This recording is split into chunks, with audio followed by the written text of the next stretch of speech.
अब हम भारतीय राष्ट्रीय आंदोलन के अंतिम चरण के भाग 4 में भारत छोड़ो आंदोलन के महत्व और परिणामों की चर्चा करेंगे और इसके साथ ही इस आंदोलन की असफलता के क्या कारण रहे इनके बारे में हम बात करेंगे।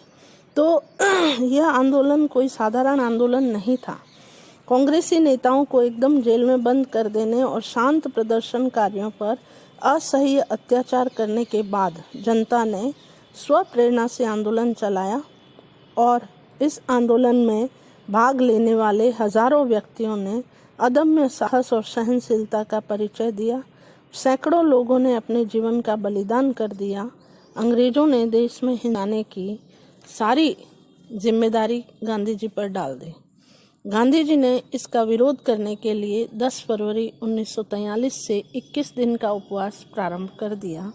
13 दिन बाद गांधी जी की हालत खराब होने पर भी सरकार ने उन्हें छोड़ने से इनकार कर दिया। गांधी जी किसी तरह बच गए, लेकिन 22 फरवरी 1944 को उनकी धर्मपत्नी कस्तूरबा गांधी का जेल में ही देहांत हो गया। अंत में जब लॉर्ड वेवल भारत के गवर्नर जनरल बने तब 6 मई 1944 को उन्हें छोड़ दिया गया। वस्तुतः भारत की स्वतंत्रता प्राप्ति हेतु किए गए आंदोलनों की पुष्प लड़ी में पिरोया जाने वाला यह अंतपुष्प था। आंदोलन को दबाने के लिए पुलिस और सेना ने कई बार गोलियां चलाई। इसमें अनेकों लोग मारे गए।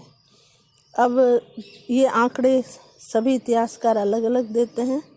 यद्यपि यह आंदोलन अपने स्वतंत्रता प्राप्ति के उद्देश्य में असफल रहा, किंतु लोगों में सरकार से मुकाबला करने की भावना उत्पन्न हुई। इसने भारतीय स्वतंत्रता के लिए पृष्ठभूमि तैयार कर दी। आंदोलन से अंग्रेजों को यह भलीभांति विदित हो गया कि यहाँ उनका राज्य कोई नहीं चाहता। इस आंदोलन के परिणाम स्वरूप अंग्रेज मुस्लिम लीग एक दूसरे के समीप आने लगे, क्योंकि दोनों ही कांग्रेस विरोधी थे। दूसरे महायुद्ध में जिन्ना ने अंग्रेजों की हर प्रकार से सहायता करने के लिए मुसलमानों को आंदोलन से अलग रहने को कहा। जिस समय जापान भारत पर आक्रमण करने को तैयार खड़ा था, उस समय अंग्रेज जिन्ना की सहायता को बड़ी महत्वपूर्ण समझते थे, इसलिए उन्होंने आगे चलकर जिन्ना को पाकिस्तान दे दिया।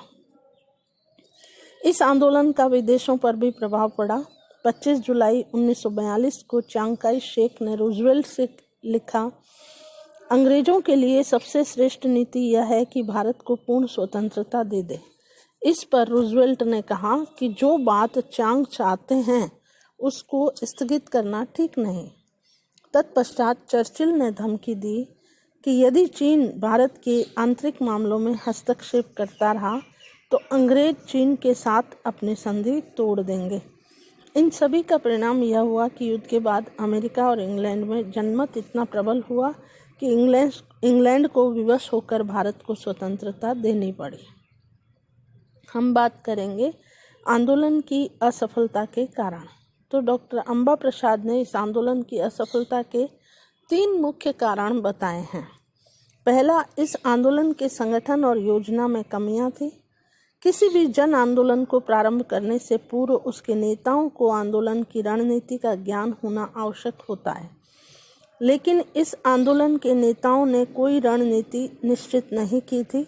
सरकार उन्हें जेलों में बंद करे, इससे पूर्व ही उन्हें अज्ञात स्थान पर चले जाना चाहिए था, किंतु आंदोलन का अध्ययन करने से पता चलता है कि किसी को कुछ पता नहीं था कि क्या किया जाए। गांधी जी की यह धारणा सर्वथा गलत सिद्ध हुई कि सरकार को आंदोलन की चेतावनी देने पर सरकार उनसे बातचीत करेगी। उन्हें पक्का विश्वास था कि सरकार उन्हें 1920 के आंदोलन की भांति गिरफ्तार नहीं करेगी। गांधी जी की ये धारणाएं गलत सिद्ध हुई। प्रमुख नेताओं की गिरफ्तारी के बाद आंदोलन नेतृत्वहीन हो गया। बाद में जो हिंसात्मक कार्रवाई हुई उसके बारे में कांग्रेस में 2 ग्रुप थे। एक हिंसात्मक कार्रवाई को स्वतंत्रता प्राप्ति के लिए ठीक समझता था और दूसरा कहता था कि गांधी जी इसे पसंद नहीं करते, अतः आंदोलनकारियों में भी एकता नहीं थी। दूसरा, इस आंदोलन के काल में सरकारी कर्मचारी, सेना, पुलिस और देसी राजा सरकार के प्रति वफादार रहे, अतः सरकार का कामकाज बेरोक टोक चलता रहा। सरकार के वफादार सेवकों ने आंदोलनकारियों पर भीषण अत्याचार किए। ये वफादार सेवक आंदोलनकारियों की गतिविधियों की गुप्त सूचनाएं सरकार के पास पहुंचाते रहे, जिससे आंदोलन का दमन करना सरकार के लिए आसान हो गया था। और तीसरे, सरकार के पास जितने भी साधन और शक्ति थी उसने आंदोलनकारियों के पास नहीं थे। आंदोलनकारियों का न गुप्तचर विभाग था, न एक दूसरे को सूचना पहुंचाने के साधन थे। सरकार की अपेक्षा आंदोलनकारियों के पास साधन भी कम थे और सरकार ने अपने समस्त साधनों को आंदोलन कुचलने में लगा दिया। लोगों पर दिल दहलाने वाले अत्याचार हुए जिनका सामना करना साधारण जनता के लिए कठिन था, अतः आंदोलन को कुचल दिया गया। यद्यपि यह भारत छोड़ो आंदोलन तत्काल अंग्रेजों को भारत से निकालने में असफल रहा, किंतु भारतीय जनता ने जो बलिदान किए वे व्यर्थ नहीं गए। इस आंदोलन से भारतीय स्वतंत्रता निकट आ गई। सरदार पटेल ने कहा, भारत में ब्रिटिश राज के इतिहास में ऐसा विप्लव कभी नहीं हुआ जैसा पिछले 3 वर्षों में हुआ। लोगों ने जो प्रतिक्रिया व्यक्त की उसे हमें उस पर गर्व है। धन्यवाद। इस टॉपिक में इतना ही।